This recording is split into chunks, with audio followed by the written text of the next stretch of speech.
로마서 7장에서 죄의 힘과 능력을 설명한 바울은 이제 이 죄의 능력을 깨트리고 새로운 삶을 가능케 하는 성령의 법에 관하여서 설명합니다. 사람은 죄와 사망의 법에 매여서 정죄받을 수밖에 없습니다. 우리가 7장에서 본 것처럼 우리의 죄성은 율법조차 악용하며 우리를 죄의 노예로 만들어 버립니다. 선한 것을 원한다고 해도 그대로 살 수 있는 능력이 우리에게는 전혀 없습니다. 아무리 선을 원해도 실제로는 죄를 지을 수밖에 없는 존재가 바로 우리입니다. 그러니 어찌 사망의 형벌을 피할 수가 있겠습니까? 우리의 죄로 인해 정죄받을 수밖에 없는 겁니다. 오늘 본문 1절에 정죄함이라는 단어가 나오는데 이 정죄함이라는 말은 유죄 선고를 의미합니다. 너는 죄인이다 이런 선고를 받고 죄의 형벌을 받는 것, 이것이 정죄함입니다. 그런데 모든 사람이 다 이렇게 정죄함을 받지만 그리스도 예수 안에 있는 사람은 정죄함을 받지 않는다고 합니다. 그래서 1절에 보면 그리스도 예수 안에 있는 자에게는 결코 정죄함이 없다 그럽니다. 결코 없다 그럽니다. 절대로 예수 안에 있는 사람은 정죄받지 않는다는 겁니다. 왜 그렇습니까? 예수님께 속한 자는 죄와 사망의 법에서 해방되었기 때문입니다. 예수 믿는 자, 예수님께 속한 자가 죄와 사망의 법에서 해방된 근거가 8장 3절 4절입니다. 하나님께서는 예수 그리스도를 사람으로 보내사 죄인된 우리의 모든 죄를 대신 담당케 하셨습니다. 그리스도의 십자가의 죽으심과 부활을 통해서 모든 죄값을 지불하시고 나아가 죄의 권세인 사망을 완전히 깨트려 버리셨습니다. 3절 하반절에 보면 죄로 말미암아 자기 아들을 죄 있는 육신의 모양으로 보내어 육신의 죄를 정하사 이렇게 말씀하고 있습니다. 육신의 죄를 정하사 이 말이 나오는데 육신의 죄를 정하사라는 말은 육신 안에 있는 죄를 심판하사 이런 뜻입니다. 예수 그리스도를 통하여서 죄를 심판해 버렸다. 죄를 쳐버렸다. 죄를 다 깨트려 버렸다. 이런 뜻입니다. 그러므로 이제 예수 안에 있는 자에게는 죄와 사망이 힘을 발휘하지 못합니다. 오히려 예수 믿는 자는 죄 용서를 받고 부활의 생명을 얻고 성령을 모시게 됩니다. 이 생명의 성령의 법이 죄와 사망의 법에서 나를 완전히 해방시킨 겁니다. 아울러 이렇게 죄와 사망의 법에서 해방된 사람은 율법의 요구를 이루는 삶도 살아가게 됩니다. 4절 말씀을 우리 같이 한번 읽어보겠습니다. 4절 말씀 함께 읽습니다. 육신을 따르지 않고 그 영을 따라 행하는 우리에게 율법의 요구가 이루어지게 하려 하심이니라. 아멘.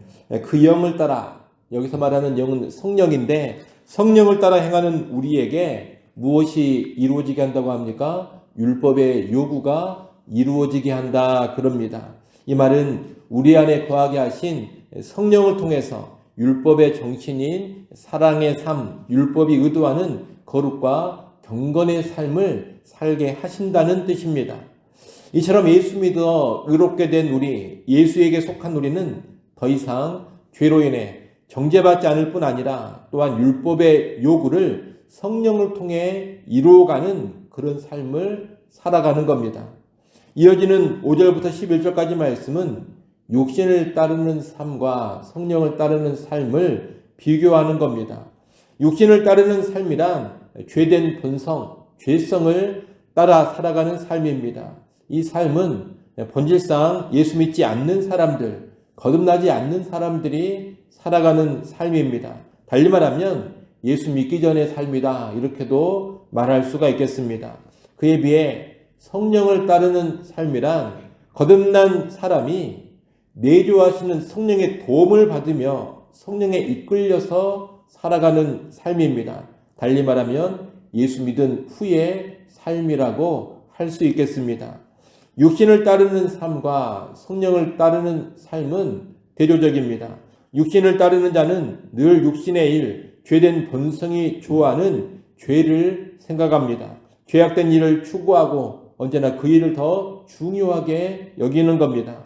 그러나 성령을 따르는 자는 거룩하신 성령께서 원하시는 일을 생각합니다. 성령께서 원하시는 일을 우선적으로 추구하고 성령께서 원하시는 일을 더 중요하게 여기며 살아가는 겁니다. 육신을 따르는 삶은 육신의 일만 생각하고 행하니 결국 사망으로 끝나버립니다. 그러나 성령을 따라서 영의 생각을 하게 되면 생명을 누리고 평안을 누리게 됩니다. 죄된 본성에서 나오는 육신의 생각은 하나님과 원수가 됩니다. 이 육신의 생각은 결코 하나님의 법에 굴복하지를 않습니다. 설령 굴복할 생각을 한다 하더라도 실제 굴복할 힘도 없습니다. 하나님의 법에 굴복할 의욕도 없고 힘도 없는 것, 이것이 육신을 따르는 데서 나오는 육신의 생각입니다. 이런 육신의 생각은 결코 하나님을 기쁘시게 할 수 없습니다. 언제나 하나님과 원수 관계에 있습니다. 그러나 이제 예수 안에 있는 자는 본질상 이런 육신을 따르는 삶에서 벗어났습니다. 성령을 따라 살아가는 영적인 삶으로 바뀐 겁니다. 예수 안에 있는 자는 육신이 아닌 성령을 따르고 육신의 생각이 아닌 성령의 생각을 하면서 살아가는 겁니다. 이것이 거듭난 자의 삶이요, 새로워진 신자의 삶입니다. 그런데 이 삶에는 임의와 아직의 긴장이 있습니다. 임의와 아직의 긴장이 있다는 것이 무슨 말이냐?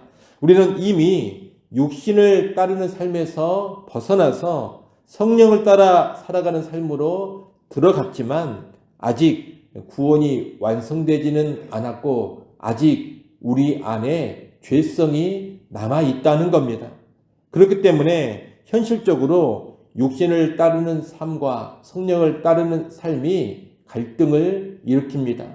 본질상 나는 성령에 속한 성령의 사람입니다. 하지만 이 땅을 살아가면서 지금 죄된 본성이 아직 남아있기 때문에 육신의 생각이 나오게 되고 또 육신의 소욕을 따를 수가 있는 겁니다.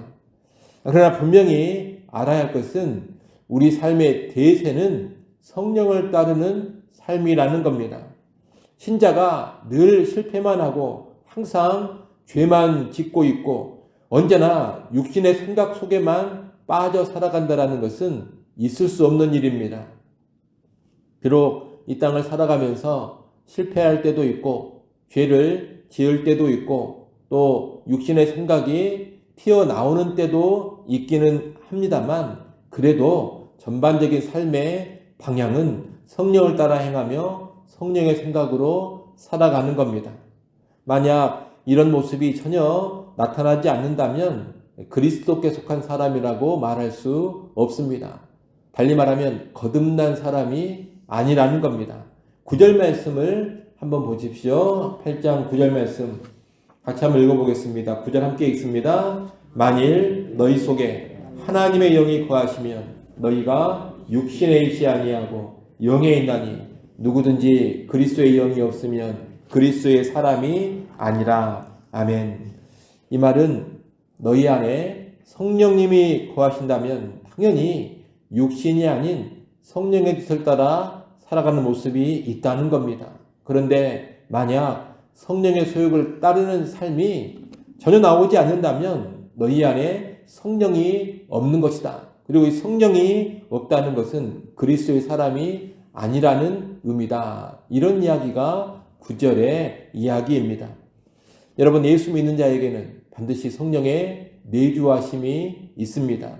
내주하시는 성령을 통해 우리는 더 이상 육신의 굴복에서 죄의 종으로 살지 않고 의의 종으로 영생을 누리며 살아갑니다. 물론 우리가 완전한 구원의 상태에 있는 것은 아니기 때문에 죄성을 지니고 있는 이 몸은 죽게 될 겁니다. 죄성 자체가 우리 몸에서 다 사라져 버렸다면 지금 가지고 있는 이 몸, 이 육신으로도 죽지 않고 영원히 살 겁니다. 하지만 죄성을 지니고 있는 몸이기 때문에 우리의 영혼은 거듭나서 생명을 누리고 있어도 이 몸은 언젠가 죽음을 반드시 맞이하게 됩니다. 그래서 예수 믿는 신자들도 육체의 죽음은 피할 수가 없는 겁니다. 죄성이 이 육체 안에 아직 남아있기 때문입니다. 그러나 무엇을 알아야 하느냐? 우리 안에 계신 성령님으로 인하여서 이 몸이 죽는다 하더라도 예수님처럼 다시 부활해서 부활의 몸을 입게 된다는 겁니다. 이런 이야기를 하는 것이 11절 말씀입니다. 11절 말씀도 우리 같이 한번 읽어보겠습니다. 함께 읽습니다.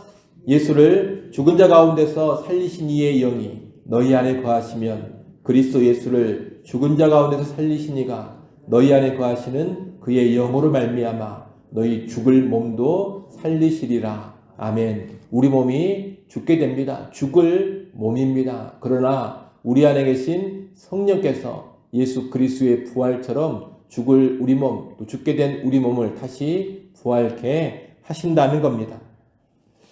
결국 예수 믿는 우리는 성령을 통해서 이 땅에서 육신을 이기는 승리의 삶을 살아가는 사람들이요. 또한 육체의 죽음을 두려워하지 않고 부활의 소망으로 죽음을 담대하게 맞이하는 사람들인 겁니다. 여러분, 이러한 신자의 삶을 잘 기억하시기를 바랍니다. 우리 안에 계신 성령의 능력으로 육신의 소욕을 버리고 영적인 생각을 하며 하나님의 기쁨되는 삶을 살아가시기 바랍니다. 또한 영적인 삶을 살아가다가 언젠가 육체의 죽음을 필히 맞이하게 될 텐데 그때도 성령의 능력으로 내가 부활한다라는 것을 꼭 믿으시고 의연하게 육체의 죽음을 맞이하시기를 바랍니다. 그렇게 예수 믿지 않는 사람과 본질적으로 다르게 살아가는 우리 모두가 될 수 있기를 간절히 소원합니다. 기도합니다. 하나님 아버지, 예수 믿는 우리는 그 모든 죄의 정죄로부터 벗어났음을 분명히 알게 하여 주옵소서. 아버지 하나님, 우리 안에 내주하시는 성령의 법으로 인하여서 죄와 사망의 법에서 해방되었을 뿐 아니라 그 성령의 능력으로 이제 하나님의 뜻을 순종할 수 있고 율법의 요구를 이루는 삶을 살아가게 됨을 알게 하셔서 우리의 매일매일의 삶이 성령의 소욕을 따라서 하나님께 순종하는 삶, 율법의 요구를 이루는 하나님의 기쁨되는 삶 살아가게 하여 주옵소서. 비록 죄성을 가진 이 몸은 언젠가 죽게 되겠지만 이 몸조차 우리 안에 계신 성령께서 다시금 부활케 하신다는 그 소망을 가지고 또한 살아가게 하여 주옵소서. 부활의 소망이 있기 때문에 우리 몸의 죽음을 두려워하지 않게 하시고 죽음이 찾아올 때에도 담대하게 하시고 의연하게 하시고 평안을 누리게 하여 주옵소서.